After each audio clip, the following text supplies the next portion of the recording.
किसान भाइयों नमस्कार, स्वागत है आपका कृषि समाचारों के आज के इस अंक में। आइए सबसे पहले नजर डालते हैं प्रमुख सुर्खियों पर। अब ऊसर भूमि महकेगी फूलों की खुशबू से, 10 वर्ष के पट्टाधारकों को मिलेगा मालिकाना हक। प्रदेश में टिश्यू कल्चर केले की खेती से होगी बंपर पैदावार। राजधानी में बंद होगी वृक्षों की अवैध कटान। प्रदेश सरकार दे रही ऑर्गेनिक खेती को बढ़ावा। एकीकृत बागवानी मिशन कार्य योजना बजट में वृद्धि। नत्रजन के अंधाधुंध प्रयोग से बिगड़ रही खेतों की हालत। और अब कृषि समाचार विस्तार से। ऊसर भूमि में अब फूलों की महक फैलेगी। ऐसे किसान जिनके ऊसर खेतों को सुधारा गया है, उनमें फूलों की खेती कराने की तैयारी चल रही है। ऊसर सुधार निगम की इस योजना के अंतर्गत किसानों को प्रशिक्षण भी दिया जाएगा। राजधानी के ऊसर भूमि सुधार निगम के कार्यालय में हुई एक बैठक में इकाई के प्रबंधक ने बताया कि किसानों को रोजगार से जोड़ने के कई कार्यक्रम चलाए जा रहे हैं। इसी के तहत यह योजना भी चलाई जाएगी। ऐसी ऊसर भूमि जो उपजाऊ हो चुकी है, उसमें फूलों की खेती फायदेमंद साबित हो सकती है। उनके अनुसार बारिश होने के साथ ही उनमें धान की रोपाई हो रही है। ऊसर भूमि सुधार निगम की ओर से किसानों को खाद बीज के साथ साथ निःशुल्क प्रशिक्षण भी दिया गया है। राजधानी और आसपास के 700 हेक्टेयर क्षेत्र में धान की मुफ्त रोपाई की जाएगी। किसानों को एक साथ धान के कम से कम 3 पौधों की रोपाई करने की सलाह दी गई है। ऐसे किसान जिन्हें पट्टे की जमीन मिले 10 वर्ष हो चुके हैं, उन सभी पट्टाधारकों को जमीन का मालिकाना हक दे दिया जाएगा। साथ ही उन्हें अपनी जमीन बेचने का अधिकार भी मिल जाएगा। राजधानी के मलिहाबाद में तहसील दिवस के मौके पर जिलाधिकारी ने सभी एसडीएम को ऐसे सभी पट्टाधारकों के सत्यापन के लिए 1 माह का विशेष अभियान चलाए जाने के निर्देश दिए हैं। जिलाधिकारी के अनुसार 15 अगस्त 2016 को जिन किसानों को 10 वर्ष की पट्टा अवधि पूरी हो चुकी है और जमीन पर कोई विवाद नहीं है, उन्हें जमीन का पूरा मालिकाना हक दे दिया जाएगा। अधिक पैदावार और बेहतर गुणवत्ता के कारण बाजारों में टिश्यू कल्चर केले की मांग को देखते हुए किसान इसकी खेती को काफी तेजी से अपना रहे हैं, जिसके चलते इस बार प्रदेश में इसकी बम्पर पैदावार होने की संभावना है। देश के प्रमुख केला उत्पादक राज्य महाराष्ट्र, तमिलनाडु, तेलंगाना, गुजरात और आंध्र प्रदेश में पिछले 2 वर्षों से मौसम की बेरुखी और तापमान में उतार चढ़ाव के कारण घेर काफी छोटे हो गए और उनमें केले की संख्या आधी से भी कम हो गई। उद्यान निदेशक के अनुसार बेहतर लाभ मिलने के कारण किसान टिश्यू कल्चर केले की खेती में काफी रुचि ले रहे हैं। प्रदेश के जिले मलिहाबाद में मैंगो बेल्ट में हो रही अवैध पेड़ों की कटान बंद होगी। आम के बागों को काटकर क्षेत्र में शुरू हुई प्लाटिंग व निर्माणाधीन आवासीय कॉलोनियों और जमीन के व्यावसायिक उपयोग पर रोक लगाई जाएगी। इसके लिए प्रशासन ने जन सुविधा केंद्र में एक कंट्रोल रूम खोला है। इस जन सुविधा केंद्र के टेलीफोन नंबर 0522 261117 और 0522 261118 पर आम के पेड़ और बागों की अवैध कटान की सूचना दी जा सकती है। जिलाधिकारी के अनुसार प्राप्त सूचना और शिकायतों पर तुरंत कार्यवाही की जाएगी। फल पट्टी क्षेत्र को हर हाल में बचाया जाएगा। खेतों की गुणवत्ता बढ़ाने के लिए प्रदेश सरकार ने परंपरागत खेती के साथ साथ ऑर्गेनिक खेती को बढ़ावा देने की योजना बनाई है। जैविक खाद से न सिर्फ मिट्टी की गुणवत्ता सही होगी, बल्कि खाद्य पदार्थों के द्वारा लोगों की सेहत भी सुधरेगी। कम से कम रासायनिक खादों और कीटनाशकों के उपयोग से हवा और पानी में भी इसका अच्छा असर दिखाई देगा। प्रदेश सरकार ने परंपरागत कृषि विकास योजना के तहत प्रदेश के 15 जिलों में पायलट प्रोजेक्ट के अंतर्गत ऑर्गेनिक खेती करवाने का फैसला किया है, जिसमें गैर सरकारी संगठन सरकार की मदद करेंगे। इन जिलों में योजनाबद्ध तरीके से 3 वर्ष तक योजना को चलाया जाएगा। 28,750 किसानों को इस योजना में शामिल किया जाएगा। प्रदेश में संरक्षित खेती को बढ़ावा देने के लिए एकीकृत बागवानी मिशन की वार्षिक कार्य योजना में पिछले वर्ष के मुकाबले लगभग 40% अधिक धनराशि को मंजूरी प्रदान की गई है। कृषि उत्पादन आयुक्त की अध्यक्षता में मिशन की राज्य स्तरीय कार्य परिषद की बैठक में किसानों की आय बढ़ाने और खेती के तौर तरीकों में बदलाव लाने पर बल दिया गया। साथ ही पिछली बैठक के कार्यों की पुष्टि के दौरान बकाया कार्य पूरा न होने पर अफसोस जताया गया। नेफेड और भारतीय गन्ना अनुसंधान संस्थान द्वारा संयुक्त रूप से आयोजित seminar management of fertilizers for higher efficiency and sustainable crop production में विशेषज्ञों ने किसानों द्वारा खेती में किए जा रहे नत्रजन के अंधाधुंध प्रयोग से खेतों की मिट्टी की सेहत लगातार बिगड़ने के कारण इस पर अंकुश लगाने के लिए इसकी कीमत बढ़ाने का फैसला किया है। साथ ही किसानों को दिए जाने वाले न्यूनतम समर्थन मूल्य को इतना बढ़ाने का फैसला किया गया है जिससे किसानों पर किसी प्रकार का अतिरिक्त बोझ न पड़े। इससे किसान नत्रजन का अनावश्यक इस्तेमाल नहीं करेंगे। इसके अत्यधिक प्रयोग से मिट्टी में अन्य पोषक तत्व जैसे जिंक, सल्फर, बोरान और आयरन आदि की काफी कमी हो गई है। नेफेड के अनुसार प्रदेश में वर्ष 2014-15 में इसकी खपत 167 किलोग्राम प्रति हेक्टेयर थी, जबकि राष्ट्रीय स्तर पर यह 131.8 किलोग्राम ही है। उर्वरक के इस असंतुलित इस्तेमाल पर जरूरी है कि सरकार इस संदर्भ में किसानों को आगाह करे। आइए अब जानकारी लेते हैं कृषि उत्पादों के ताजा मंडी भावों की।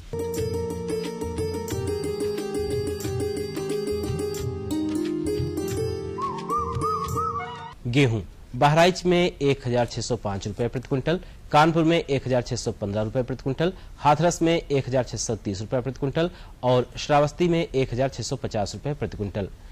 चना बहराइच में 6,710 रुपए प्रति क्विंटल, कानपुर में 7,000 रुपए प्रति क्विंटल, हाथरस में 8,400 रुपए प्रति क्विंटल और श्रावस्ती में 6,475 रुपए प्रति क्विंटल। चावल बहराइच में 2,195 रुपए प्रति क्विंटल, कानपुर में 2,190 रुपए प्रति क्विंटल, हाथरस में 2,300 रुपए प्रति क्विंटल और श्रावस्ती में 2,150 रुपए प्रति क्विंटल। बात अगर सब्जियों और फलों के भावों की करें तो आलू बहराइच में 1,360 रुपए प्रति क्विंटल, कानपुर में 1,400 रुपए प्रति क्विंटल, हाथरस में 1,380 रुपए प्रति क्विंटल और श्रावस्ती में 1,210 रुपए प्रति क्विंटल। प्याज बहराइच में 875 रुपए प्रति क्विंटल, कानपुर में 1,200 रुपए प्रति क्विंटल, हाथरस में 1,050 रुपए प्रति क्विंटल और श्रावस्ती में 900 रुपए प्रति क्विंटल। टमाटर बहराइच में 3,450 रुपए प्रति क्विंटल, कानपुर में 2,800 रुपए प्रति क्विंटल, हाथरस में 2,400 रुपए प्रति क्विंटल और श्रावस्ती में 2,880 रुपए प्रति क्विंटल। अदरक बहराइच में 3,580 रुपए प्रति क्विंटल, कानपुर में 3,550 रुपए प्रति क्विंटल, हाथरस में 5,800 रुपए प्रति क्विंटल और श्रावस्ती में 3,500 रुपए प्रति क्विंटल। सेब बहराइच में 7,500 रुपए प्रति क्विंटल, कानपुर में 7,000 रुपए प्रति क्विंटल, हाथरस में 8,000 रुपए प्रति क्विंटल और श्रावस्ती में 7,600 रुपए प्रति क्विंटल। केला बहराइच में 1,980 रुपए प्रति क्विंटल, कानपुर में 2,150 रुपए प्रति क्विंटल, हाथरस में 2,400 रुपए प्रति क्विंटल और श्रावस्ती में 1,950 रुपए प्रति क्विंटल। तो किसान भाइयों, ये थे आज के कृषि समाचार और मंडी भाव। अगले अंक में हम फिर उपस्थित होंगे, तब तक के लिए दीजिए अनुमति। नमस्कार। सब्जी में मसाला ज्यादा है। कितनी बार कहा है कि जितनी जरूरत हो बस उतना ही डाला करो। अरे मुझसे तो ऐसा कभी कभार होता है। और तुम जो हमेशा खेत में अनाप शनाप कीटनाशक डालते हो, उसका क्या? ठीक ही तो कह रही है बहू। देख, खेत में उतनी ही दवा डाल जितनी जरूरत हो। याद रखो, कीटनाशक जहरीले होते हैं। डिब्बे पे लिखी सूचना के हिसाब से ही दवा डालनी चाहिए। पहले फेरोमोन ट्रैप, फ्लाइट ट्रैप, मित्र कीट, जैविक कीटनाशक आदि का इस्तेमाल करें। जरूरत पड़ने पर ही रासायनिक कीटनाशक का इस्तेमाल करें। छिड़काव सुबह या शाम दस्ताने, मास्क और पूरी आस्तीन वाले कपड़े पहनकर करें। हवा की दिशा में छिड़काव करते हुए पीछे जाएं। दवा के डिब्बे, छिड़काव यंत्र सुरक्षित जगह पर रखें। अब कुछ समझे क्या? हाँ, समझ गया मेरी रानी। अब ना करो नादानी। इसने पिला दिया ना तुझे पानी। जी जी जी। किससे बात कर रहे थे इतना हंस हंस कर? किसान कॉल सेंटर में विशेषज्ञ से खेती के बारे में सलाह ले रहा था। सुबह भी, रात को भी? किसान कॉल सेंटर सुबह 6 बजे से रात को 10 बजे तक खुलता है। रविवार को भी? साल के 365 दिन खुलता है। पर तुम ये सब क्यों पूछ रही हो? मैं तो कुछ और ही समझी थी। कृषि संबंधी समस्याओं का अपनी भाषा में तुरंत समाधान पाने के लिए पूरे भारत में किसी भी फोन से राष्ट्रीय हेल्पलाइन नंबर 1800-180-1551 पर संपर्क करें। अरे सुन तो। मुझे क्या सुनाना चाहते हो? जो सुनाओ मेरी सौतन को। किसको? अरे वही तुम्हारा मोबाइल फोन जिससे सुबह शाम दिन रात चिपके रहते थे और कहते थे किसान कॉल सेंटर से बातें हो रही हैं। अच्छा, ये बात है। हाँ, क्यों? क्या हुआ? अब बात नहीं होती क्या? अब तो झट से बात हो जाती है। ऐसा क्या? हाँ, अब तो ज्यादा लाइनें और खास तकनीक के कारण खेती के माहिरों से तुरंत बात हो जाती है। और अगर कभी लाइन व्यस्त हो तो अपनी समस्या फोन पर रिकॉर्ड करा दो, वहाँ से फोन आ जाता है और समस्या की हल का मैसेज भी आ जाता है। ये देखो, आ गया। अरे वाह, इसका मतलब इंतजार की घड़ी अब खत्म। हाँ, तभी मैं सोचूं कि आजकल मुझ पर इतना प्यार क्यों आ रहा है। कृषि संबंधी समस्याओं का अपनी भाषा में तुरंत हल पाने के लिए पूरे भारत में किसी भी फोन से हेल्पलाइन नंबर पर संपर्क करें। किसानों का दोस्त, किसान कॉल सेंटर।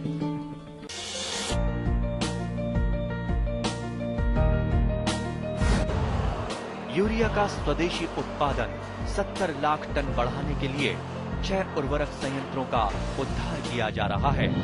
FCIL के गोरखपुर, सिंदरी, तलचर और रामागुंडम संयंत्र, HFCL की बरौनी इकाई और BVFCL की नामरू फोर्थ। सोने पर सुहागा ये है कि देश में अब बनेगा सिर्फ नीम लेपित यूरिया, क्योंकि इससे होगा किसानों का फायदा ही फायदा। अनाज का उत्पादन 10% तक बढ़ेगा। बढ़ेगी 10 से 15% नाइट्रोजन क्षमता।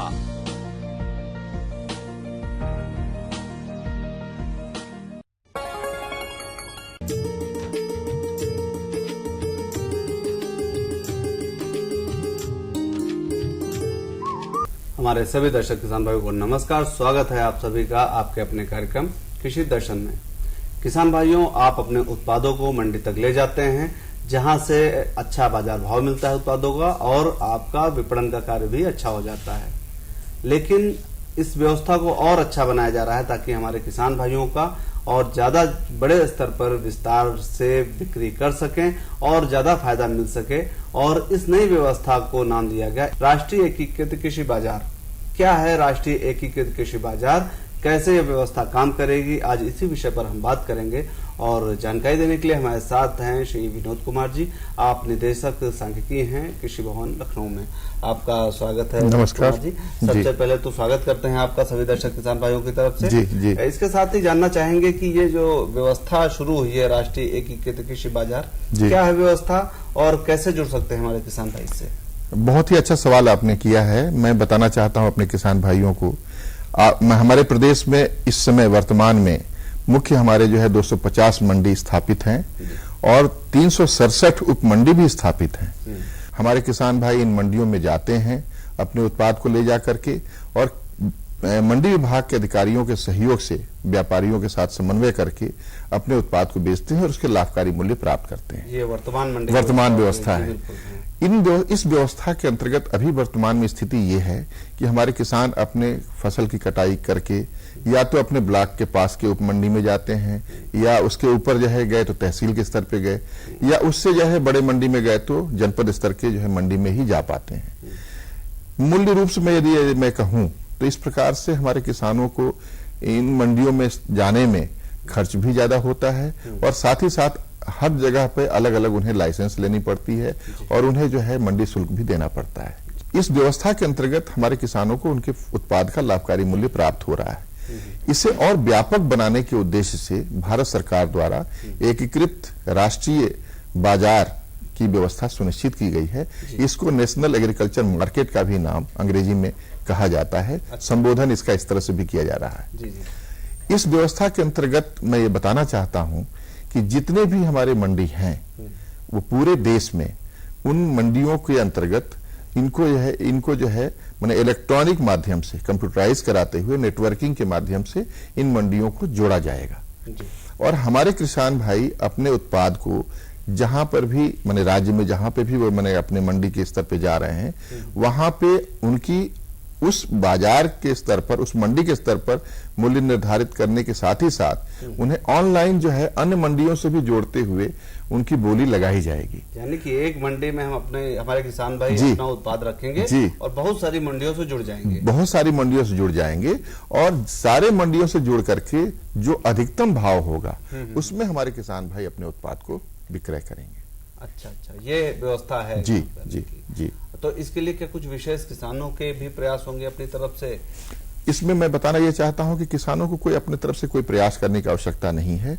इसमें माने भारत सरकार के कृषि किसान मंत्रालय के द्वारा इसमें जो है इसको एक नोडल एजेंसी के रूप में कृषि मंत्रालय हमारा और किसान कल्याण मंत्रालय कार्य कर रहा है। इसके माध्यम से हमारे जितने भी मंडी हैं पूरे देश के उन्हें जो है ऑनलाइन पोर्टल के माध्यम से उन्हें जो है लिंक करने की बात है और इस व्यवस्था के अंतर्गत हमारे सारे मंडी ऑनलाइन जब एकीकृत हो जाएंगे लिंक हो जाएंगे तो इसमें जो है हमारे किसानों को इस योजना का लाभ अपने आप स्वतः प्राप्त होने लगे। जी बिल्कुल। इसके साथ ही हम देखते हैं आज हम मोबाइल का इस्तेमाल करते हैं, फोन का इस्तेमाल करते हैं, कोई भी सुविधा अगर प्रयोग में लाते हैं तो हमको उसका शुल्क भी देना पड़ता है। तो इसमें भी क्या कुछ शुल्क की व्यवस्था होगी या इसका कौन वहन करेगा? इसमें अतिरिक्त कोई शुल्क जो है देने की व्यवस्था नहीं रखी गई है।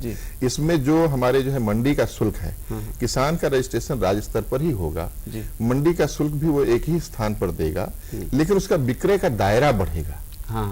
जो आज वो अपने राज्य स्तर पर विक्रय कर रहा है, आज वो मैंने जब इस योजना के अंतर्गत अंगीकृत करेगा तो उसमें वो पूरे के पूरे देश के हर राज्यों के मंडियों से उसका लिंक हो जाएगा। जी, तो इसका वित्तीय जो भार है ये कौन वहन करेगा? इसको कृषि एवं कृषि कल्याण मंत्रालय भारत सरकार के द्वारा इस योजना को संचालित करने की मैंने प्रारंभ किया गया है।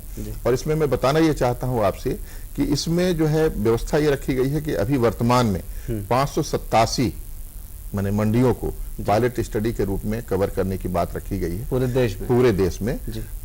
मार्च जो है 2017 तक 400 मंडियों को इस योजना के अंतर्गत पायलट स्टडी में रखी जाएगी और शेष 100 जो है मतलब जो हमारे मंडी हैं 185 187 इन्हें जो है मतलब जो है द्वितीय चरण में 2018 मार्च तक इनको इस योजना के अंतर्गत कवर किया जाएगा। और उसमें हर राज्य में कुछ मतलब जो है मैंने जनपदों का चयन किया गया है और कुछ फसलों को जो है पायलट स्टडी के रूप में चयन करते हुए पहले इस योजना को संचालित कराने का प्रयास किया जाएगा और इस योजना में जो प्राप्त अनुभव होंगे उसके आधार पर अन्य फसलों को भी इस मैंने कार्यक्रम के अंतर्गत लिया जाएगा और अन्य जनपदों की मंडियों को भी इससे लिंक किया जाएगा। जी बिल्कुल। इसके साथ ही हम देखते हैं जहां पर क्रेता विक्रेता या कोई भी हमारी व्यवस्था है बदलाव होता है तो उसके हितों का संरक्षण करने के लिए हमारे कानून है, तो क्या इसके लिए भी कुछ व्यवस्था ऐसी करने की आवश्यकता होगी? मैं बताना ये चाहता हूँ कि इस योजना के अंतर्गत किसी अन्य अलग से कोई कानून बनाने की आवश्यकता नहीं है, क्योंकि जो हमारे मंडी मैंने के स्तर पर जो कानून विक्रय के बने हुए हैं वो पूर्णतः मैंने जैसे बने हुए हैं वही लागू रहेंगे। ये तो एक जो है बृहद स्तर पर मैंने इलेक्ट्रॉनिकली संचालन की व्यवस्था है। मतलब ये मैं कहूं यदि आपसे कि आज के स्तर पर यदि हमारा संचालन का दायरा छोटे स्तर पर था और लिंकेज भी हमारे छोटे स्तर पर थी, वो अन्य राज्यों से जुड़ते हुए हमारा जो है दायरा बढ़ेगा और जो है लिंकेज जो है डेवलप होकर के इसमें 3 पक्ष को लाभ है। यदि मैं कहना चाहूं तो इस योजना की लाभ की बात यदि आप करें तो हम किसान भाइयों को इस मैंने माध्यम से संदेश देना चाहते हैं कि किसानों को मैंने लाभ ये होगा कि उनके उत्पाद का जो बोली लगेगी वो बृहद स्तर पर लगेगी, तो उन्हें उनके उत्पाद के लाभकारी मूल्य अधिकतम प्राप्त होंगे। बिल्कुल। दूसरा ये लाभ होगा कि जो हमारी मंडी का शुल्क है, जितना ज्यादा हमारे किसान भाई इसमें जुड़ेंगे, हर राज्यों के मंडी को अपना एक शुल्क मिलेगा उनको किसानों को मैंने फैसिलिटी देने में, तो हमारे मंडी के भी मैंने जो संचालन के लिए जो उनके उत्पाद के शुल्क मिल रहे हैं उनका भी जो है मैंने दायरा बढ़ेगा और उन्हें अधिक जो है उत्पाद मूल्य मैंने शुल्क मिलेंगे। तीसरा दायरा ये होगा इसमें कि जो हमारे जैसे आपने देखा होगा कि कुछ फसलों की उपलब्धता किसी राज्य स्तर पर ज्यादा होती है, कहीं कहीं पर कभी किसी कारणवश कठिनाइयां होती हैं कि वो उत्पाद हमारे उपलब्ध नहीं है, तो उनकी जो है क्राइसिस डेवलप होने लगती है।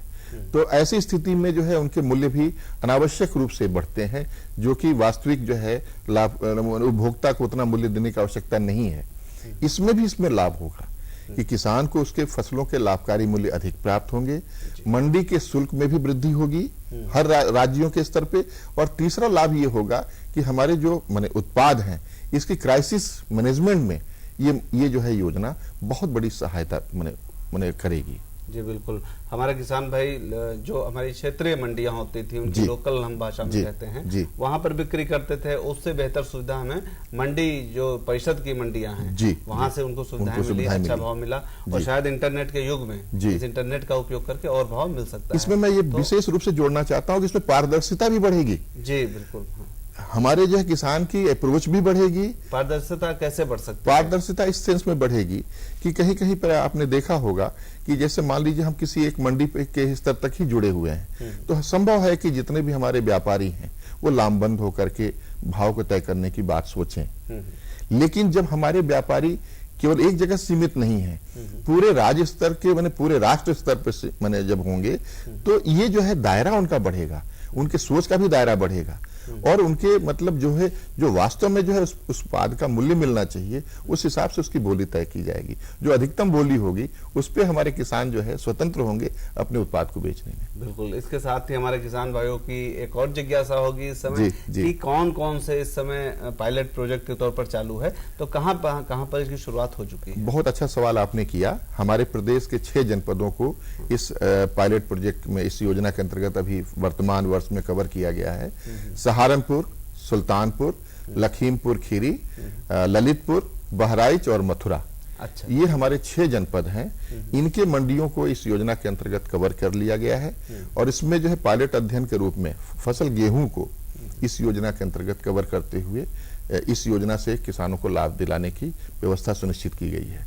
और मुझे उम्मीद है कि चूंकि हमारे प्रदेश की जो है माने खरीफ की फसल धान है, ये हमारी खरीफ की मुख्य फसल है, उसी तरह से रबी की फसल गेहूं है, तो अन्य फसलों को भी, दलहनी, तिलहनी, इन फसलों को भी इस योजना के अंतर्गत कवर करते हुए इस योजना का लाभ हमारे प्रदेश के किसानों को दिया जाएगा। जी। इसके साथ ही ये तो हमारी हो गई विक्रेता, जो हमारे किसान भाई हैं उत्पादों को लाएंगे। क्या इसको प्रोत्साहित करने के लिए जो हमारे क्रेता हैं उनको भी कुछ विशेष सुविधा मिलेगी? जैसे अब स्थानांतरण ट्रांसपोर्ट की बात करें, वाहन की बात करें, तो क्या कैसे इतनी दूर की व्यवस्था? मैं ये कहना चाहता हूं कि जैसे अभी क्या है कि जैसे आपके एक स्तर से जो है ट्रांसपोर्टेशन में, मंडी शुल्कों में ये माने देने की वजह से माने उत्पाद के मूल्यों में भी अतिरिक्त वृद्धि होती है। बिल्कुल जी। इससे भी निजात इस योजना के अंतर्गत मिलेगा। लार्ज स्केल पे मान लीजिए जो उत्पाद यहाँ पे उपलब्ध नहीं है, यदि हमें किसी दूसरे स्थान पे उपलब्ध है तो वहां से उसकी फिल इन द ब्लैंक्स यहाँ से कर दिया जाएगा और वहां से उसकी प्रतिपूर्ति कर दी जाएगी।